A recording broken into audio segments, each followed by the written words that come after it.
Hello साथियों, स्वागत है आप सभी का हमारे चैनल पर। तो साथियों, आज के क्लास में हम बि बिहार बोर्ड एग्ज़ाम 2025 के लिए क्लास 12th हिस्ट्री का जो है, हिस्ट्री का लेसन 1 का जो है पार्ट 2 वीडियो लेकर आए हैं।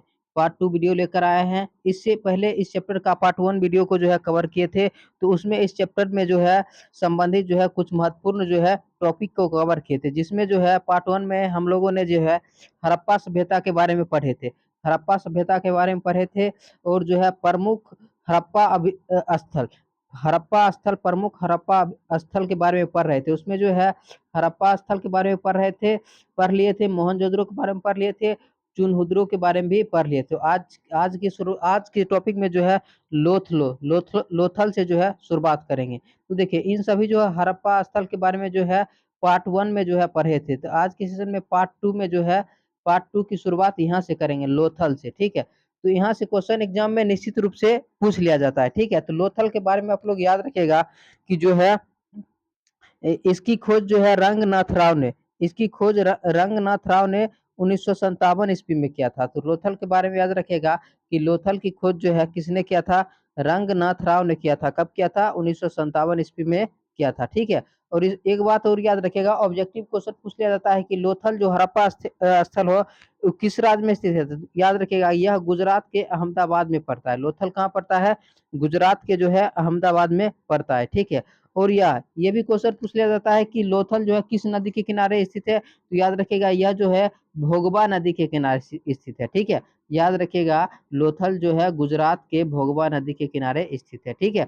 और यहाँ पर प्रमुख साक्ष्य क्या मिले, मतलब क्या-क्या अवशेष मिले? तो अवशेष से संबंधित भी क्वेश्चन एग्जाम में ऑब्जेक्टिव क्वेश्चन पूछ लिया जाता है। तो देखिए, यहाँ पर जो है फारस के मोहरे मिले, और देखिए धान धान और जो है बाजरे की खेती के प्रमाण मिले, आटा पीसने वाली चक्की, हाथी दांत का पैमाना, उसके बाद देखिए मनके का कारखाना, ठीक है। इस बात को याद रखिएगा, ये क्वेश्चन एग्जाम में बहुत बार पूछ लिया गया है कि मनके का कारखाना जो है किस हड़प्पा स्थल से प्राप्त हुआ है? तो लोथल से प्राप्त हुआ था, ठीक है। तो इसके बारे में याद रखिएगा। उसके बाद देखिए कुत्ते की मूर्ति, बकरियों की हड्डियां तथा 3 युगल शमशान आदि आदि देखिए एवं गोदी बंदरगाह के जो है प्रमाण मिले। गोदी मतलब क्या? जो है बंदरगाह की क्या मिले? प्रमाण मिले। तो इनसे संबंधित इतने बात को आप लोग याद रखिएगा। नेक्स्ट क्वेश्चन है, देखिए याद करने वाला टॉपिक है, इसको याद कीजिएगा, ठीक है। उसके बाद देखिए कालीबंगा, तो कालीबंगा के बारे में याद रखिएगा, इसकी खोज किसने किया था? ब्रजबासी लाल ने किया था। कब किया था? 1953 ईस्वी में किया था। तो कालीबंगा के बारे में याद रखिएगा, इसकी खोज जो है ब्रजबासी लाल ने 1953 ईस्वी में किया था, ठीक है। और देखिए यह राजस्थान के गंगानगर जिले में स्थित है। तो कालीबंगा कहाँ स्थित है? राजस्थान के जो है गंगानगर जिले में स्थित है, याद रखिएगा। नेक्स्ट है, देखिए यह घग्गर नदी या सरस्वती नदी के किनारे स्थित है। ऑब्जेक्टिव पूछ लेता है कि कालीबंगा किस नदी के किनारे स्थित है? तो याद रखिएगा, कालीबंगा जो है घग्गर नदी के किनारे स्थित है, और इसी को जो है वर्तमान समय में जो है सरस्वती नदी के नाम से जानते हैं, ठीक है। नेक्स्ट क्वेश्चन है, देखिए कालीबंगा से मिले प्रमुख साक्ष्य। तो कालीबंगा से कौन कौन साक्ष्य प्राप्त हुए? तो देखिए अग्निकुंड प्राप्त हुए, बेलनाकार मोहले, अलंकृत फर्श, तांबे की बैल की मूर्ति, लकड़ी की जो है नली, उसके बाद देखिए नक्काशीदार ईंटें मिले, मस्तिष्क मस्तिष्क शोथ की बीमारी वाला जो है कपाल मिले। उसके बाद देखिए हल से जुते हुए खेतों के साथ साक्ष्य एवं भूकंप के प्राचीनतम प्रमाण मिले, ठीक है। तो इन सभी बातों को याद रखेगा, ठीक है। तो नेक्स्ट है, देखिए बानबली। तो बानबली के बारे में पढ़ेंगे। बानबली कहाँ स्थित है? तो देखिए बानबली जो है इसकी खोज, देखिए बानबली की खोज किसने किया था? तो देखिए सबका खोजकर्ता के बारे में याद रखिएगा, और कौन से जो है हड़प्पा स्थल किस राज्य में है और किस नदी के किनारे स्थित है, इस बातों को निश्चित रूप से याद रखिएगा, क्योंकि इनसे संबंधित क्वेश्चन 100% जो है एग्जाम में पूछ लिया जाता है, ठीक है। तो देखिए याद रखिएगा इसके बारे में, इसकी खोज 1973 ईस्वी में रविंद्र सिंह बिष्ट ने किया था, ठीक है। रविंद्र सिंह बिष्ट ने किया था। और देखिए हरियाणा के हिसार जिले में पड़ता है, ठीक है। पूछ लिया जाएगा कि बानबली जो है किस राज्य में पड़ता है? तो हरियाणा में पड़ता है। हरियाणा के किस जिले में? हिसार जिले में स्थित है, ठीक है। उसके बाद देखिए यह सरस्वती नदी के किनारे स्थित है। किस नदी के किनारे स्थित है? सरस्वती नदी के किनारे स्थित है, ठीक है। और बानबरी से मिले प्रमुख साक्ष्य क्या मिला? तो देखिए चक्राकार अंगूठियां मिला, नाक और कान की बालियां मिला, मछली पकड़ने के कांटे एवं मिट्टी बनाने के खिलौने आदि क्या मिले? साक्ष्य मिले, ठीक है। इसके बारे में आप लोग याद रखिएगा। नेक्स्ट क्वेश्चन है, देखिए पुरातत्व क्या है? तो देखिए पुरातत्व मतलब क्या होता है? तो देखिए पुरातत्व वह विज्ञान है जिसके माध्यम से पृथ्वी के गर्भ में छिपी हुई सामग्रियों की खुदाई कर जो है अतीत, खुदाई कर यहाँ पर अतीत याद रखिएगा, अतीत। अतीत के लोगों के जो है अतीत के लोगों के भौतिक जीवन का ज्ञान प्राप्त किया जाता है। ठीक है, अतीत के लोगों को जो है भौतिक जीवन का ज्ञान प्राप्त किया जाता है, उसे क्या किया जाता है, पुरातत्व कहते हैं। मतलब पुरातत्व के माध्यम से जो है क्या, मतलब काफी समय पहले भी जो है के साक्ष्य को प्राप्त किया जाता है। जितने भी देखिए जीवाश्म ईंधन होता है, जीवाश्म जीवाश्म ईंधन होता है, उसको मतलब क्या, पृथ्वी को गर्भ से यानी कि पृथ्वी को खोद कर क्या निकाला जाता है। तो इसी प्रक्रिया को क्या कहते हैं, पुरातत्व कहते हैं। तो याद रखिएगा, वो विज्ञान की वह शाखा जिसके माध्यम से पृथ्वी के गर्भ में छिपी हुई सामग्रियों की खुदाई कर, अतीत ने यहाँ पर अतीत कर लीजिएगा, जो है अतीत के लोगों के भौतिक जीवन का ज्ञान प्राप्त किया जाता है, पुरातत्व कहलाता है। ठीक है, एग्जाम में क्वेश्चन पूछ लेता है, इसलिए उसको याद रखिएगा।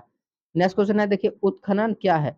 तो उत्खनन क्या है, तो देखिए उत्खनन जो है खुदाई की एक प्रक्रिया है। उत्खनन क्या है, खुदाई की एक प्रक्रिया है जिसमें जमीन से कुछ खास चीजें निकाला जाता है, जिसमें जमीन से क्या किया जाता है, खास चीजें निकाला जाता है। तो उत्खनन के बारे में याद रखिएगा, उत्खनन क्या है, खुदाई की एक प्रक्रिया है जिसमें जमीन से क्या किया जाता है, खास चीजें को जो है निकाला जाता है। ठीक है, तो इसके बारे में इतना बात याद रखिएगा। नेक्स्ट क्वेश्चन है, देखिए कार्बन 14 विधि के बारे में बताइए। ये क्वेश्चन काफी इंपोर्टेंट क्वेश्चन है और एग्जाम में कई बार पूछा गया क्वेश्चन है। ठीक है, तो कार्बन 14 विधि, तो देखिए, तो कार्बन 14 विधि के बारे में याद रखिएगा कि तिथि निर्धारण करने की वैज्ञानिक विधि को कार्बन 14 विधि कहा जाता है। यानी कि तिथि तिथि निर्धारण किया जाता है, किसका तिथि निर्धारण किया जाता है, जीवाश्म ईंधन, जीवाश्म ईंधन जो है की जो है क्या तिथि निर्धारण किया जाता है कि मतलब क्या, कौन से जीव जो है भारत में कितने समय पहले जो है अवस्थित था। जैसे देखिए डायनासुर, डायनासुर के बारे में पता चलता है क्या, डायनासुर जो है मोसोजोइक मोसो मोसोजोइक युग के प्राणी थे, मोसोजोइक। ये किसके माध्यम से पता चलता है, जीवाश्म कार्बन 14 पद्धति की, क्योंकि कार्बन 14 की पद्धति के द्वारा क्या किया जाता है, किसी भी जीव जंतु को जब अवशेष मिलता है तो उसे पता चलता है कि वो जीव जंतु कितने दिन पहले का है। ठीक है, ये अवशेष मिलता है, तो इसका पता किसके लिए, किससे लगाया जाता है, कार्बन 14 पद्धति के द्वारा लगाया जाता है। ठीक है, मतलब याद रखिएगा, तिथि निर्धारण करने की वैज्ञानिक विधि को कार्बन 14 विधि किया जाता है। किस चीज की तिथि निर्धारण किया जाता है, जीवाश्म का। ठीक है, देखिए जिस पदार्थ में कार्बन 14 की मात्रा जितना कम होता है वह उतना प्राचीन माना जाता है। यानी कि अगर किसी पदार्थ में कार्बन 14 की मात्रा कम है तो वह पदार्थ उतना प्राचीन यानी कि पुराना माना जाता है। ठीक है, और जिस पदार्थ में जो है कार्बन 14 की मात्रा अधिक रहेगा वो जो पदार्थ क्या आधुनिक माना जाएगा। आधुनिक मतलब क्या, नया माना जाता है। ठीक है, इस बात को याद रखिएगा। और एक बात इसे संबंधित और याद रखिएगा, इस विधि की खोज अमेरिका के रसायन शास्त्री बी एफ लिबी के द्वारा 1946 में की गई थी। ठीक है, तो एग्जाम में ऑब्जेक्टिव क्वेश्चन पूछ लिया जाता है कि कार्बन 14 विधि का खोज किसने किया था, तो याद रखिएगा जो है अमेरिका के जो रसायन शास्त्री थे, इसका नाम था बी एफ लिबी के द्वारा जो है 1946 ईस्वी में की गई थी। ठीक है, नेक्स्ट क्वेश्चन है, देखिए नेक्स्ट क्वेश्चन है, देखिए हड़प्पा कालीन समाज की प्रमुख विशेषताएं। देखिए काफी इंपोर्टेंट क्वेश्चन है और एग्जाम में कई बार 5 मार्क्स में इस तरह के क्वेश्चन जो है पूछ लिया जाता है। ठीक है, तो इसके बारे में निश्चित रूप से आप लोग याद रखिएगा कि जो है हड़प्पा कालीन समाज की प्रमुख विशेषताएं को लिखे। तो देखिए, तो आंसर में लिखिएगा हड़प्पा कालीन समाज की प्रमुख विशेषताएं निम्न है जो इस प्रकार है। ठीक है, देखिए पहला बात कि इस सभ्यता के लोग शाकाहारी एवं मांसाहारी दोनों प्रकार के होते हैं। तो इस बात को याद रखिएगा कि हड़प्पा सभ्यता के जो लोग होते थे वो शाकाहारी और मांसाहारी दोनों प्रकार के भोजन करते थे। ठीक है, नेक्स्ट पॉइंट है, देखिए खुदाई से प्राप्त सुइयों के अवशेष संकेत देते हैं कि लोग सिले से सिलाए वस्त्र पहनते थे। देखिए हड़प्पा सभ्यता के जो लोग थे वो सिले सिलाए वस्त्र पहनते थे, क्यों, हाथ से सीकर जो है वस्त्र को पहनते थे। इसका प्रमाण क्या है, तो इसका प्रमाण यह है कि वहां पर जो है सुई के अवशेष मिले, सुइयों का जो है कपड़ा सोने वाला जो है सुइयों का क्या मिले, अवशेष मिले। ठीक है, नेक्स्ट पॉइंट है, देखिए केश विन्यास प्रचलित था, मतलब केश पर डिजाइन बनाने का जो है विन्यास प्रचलित था। ठीक है, देखिए स्त्रियां क्या करती थी, स्त्रियां जो है जूरा बांधती थी तथा पुरुष लंबे लंबे बाल एवं दाढ़ी मूछ रखते थे हड़प्पा सभ्यता में। ठीक है, नेक्स्ट पॉइंट है, देखिए हड़प्पावासी श्रृंगार के शौकीन थे। हड़प्पावासी किस चीज के शौकीन थे, श्रृंगार के शौकीन थे। देखिए मोहनजोदड़ो मोहनजोदड़ो की ये जो है नारियां काजल, मतलब मोहनजोदड़ो के जो खुदाई हुआ था तो वहां पर जो है नारियों को लगाने यानी कि महिलाओं को लगाने वाला जो है काजल के अवशेष मिले, ठीक है, और पाउडर आदि से भी क्या थे, परिचित थे, ठीक है। नेक्स्ट नेक्स्ट पॉइंट है, देखिए हड़प्पा सभ्यता के लोग आभूषण के शौकीन थे, आभूषणों के शौकीन थे। देखिए इस सभ्यता के लोग जो है विभिन्न प्रकार के आभूषण, जैसे देखिए कंठहार, कर्णफूल, हौसली, देखिए भुजबंद, उसके बाद कड़ा, अंगूठी, करधानी आदि पहनते थे। तो याद रखिएगा कि हड़प्पा वासी जो है कौन कौन आभूषण पहनते थे, उसका नाम भी याद रखिएगा। कभी कभी एग्जाम में 2 मार्क्स में पूछ लिया जाता है कि हड़प्पा सभ्यता के लोग जो है किस प्रकार के आभूषण पहनते थे, उनका नाम बताए, तो नाम भी आप लोग याद रखिएगा। नेक्स्ट पॉइंट है, देखिए इसके आभूषण बहुमूल्य पत्थरों, हाथी दांत, हड्डी एवं शंख आदि के बने होते हैं, ठीक है। तो ऑब्जेक्टिव क्वेश्चन में पूछ लिया जाता है कि हड़प्पा सभ्यता जो है लोगों का आभूषण किस चीज का बना हुआ रहता था। ऑप्शन में ए में जैसे रहेगा बहुमूल्य पत्थरों, बी में रहेगा देखिए हाथी दांत, सी नंबर में रहेगा देखिए हड्डी एवं शंख, डी नंबर में रहेगा इनमें से सभी। तो उसका आंसर क्या हो जाएगा, इनमें से सभी। तीन सभी बातों को याद रखेगा, इस तरह क्वेश्चन एग्जाम में पूछ लिए जाते हैं, ठीक है। उसके बाद याद रखेगा इस सभ्यता के लोग मिट्टी एवं धातुओं से निर्मित तरह तरह के बर्तन का प्रयोग करते थे, ठीक है। तो हड़प्पा सभ्यता के लोग जो है मिट्टी और धातुओं से बने तरह तरह के बर्तन का प्रयोग करते थे।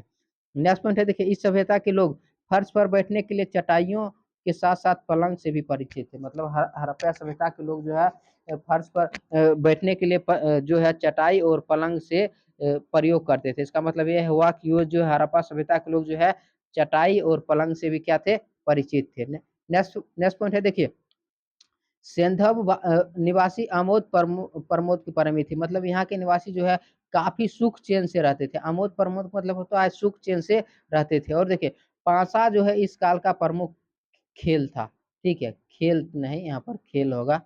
पासा जो है इस जो है काल के क्या था, प्रमुख जो है खेल था, इसके बारे में याद रखेगा, ठीक है, खेल था, इसके बारे में याद रखेगा, पासा इस काल का प्रमुख खेल था, समझ गया।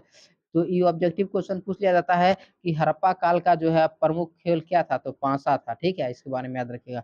जैसे देखिए इस सभ्यता के लोग में खिलौने के साक्ष्य मिले, मतलब इस सभ्यता में खिलौने के साक्ष्य मिले, जिससे यह पता चलता है कि इस सभ्यता के लोग खिलौने के भी शौकीन थे, ठीक है।